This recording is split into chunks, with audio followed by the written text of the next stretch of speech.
mas maggrabe ho ang sakit ng asawa ko. Siya po ay operado na sa goiter, gallbladder, high blood, mayroon siyang mayuma, at sa ngayon po kaya nga pilay, at kita niyan nila Benji, ay dahil po yan ay dala na rin ang kasipagan nung bata pa kami sa hirap ng buhay ng pagiging isang sundalong napakaliit ng sinasahod. At siya po ay isang biktima ng diabetes. Sa mga tuwid po ako muna ang nagsubok kasi inaalaala ko na baka sakali na lalo lumala ang kanyang karamdaman dahil ang produkto ay hindi ko pasubok. Ayan po bilang isang sundalo ay hindi po kami basta-basta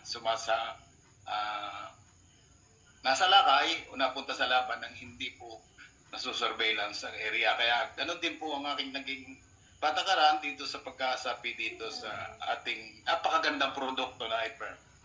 After a month po, pinabibilisan ko na lang, ay nasubukan ko po talagang malaking pinagbago.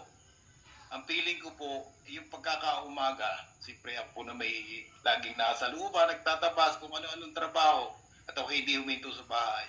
Pagdating po ng umaga, parang hindi ako makapagod, masasakit ng mga kasukasuan, latal-lata, ang pag-grippings ko parang hindi ko na may pisil. Pero after a month, gumaling na po ako. Doon po sa puntos na yon, sa naramdaman ko sa aking sarili, natanggal din po yung aking hapo, pananakit ng dibdib. Pero meron pa rin akong maintenance sa high blood sa ngayon. Ay nung ko po isinubok sa aking asawa at pinainom na rin itong Power Trio. Para po talagang blessing.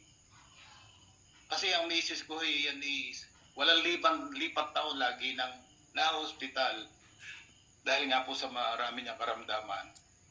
Ay nung pong mag-take kami itong Power Trio na ito. Alam po ninyo, ito ay katotohanan. Yung paglakad doon niya na dati, hagyan makahapang, lagi nang may tungkot, hindi ho makatulog, hindi makatagilid, na talagang pinoproblema po sa gabi kasi na-obserba ko kung hindi ho siya makatulog at kumisay lumilipat ng kwarto para huwag ako'y mabala.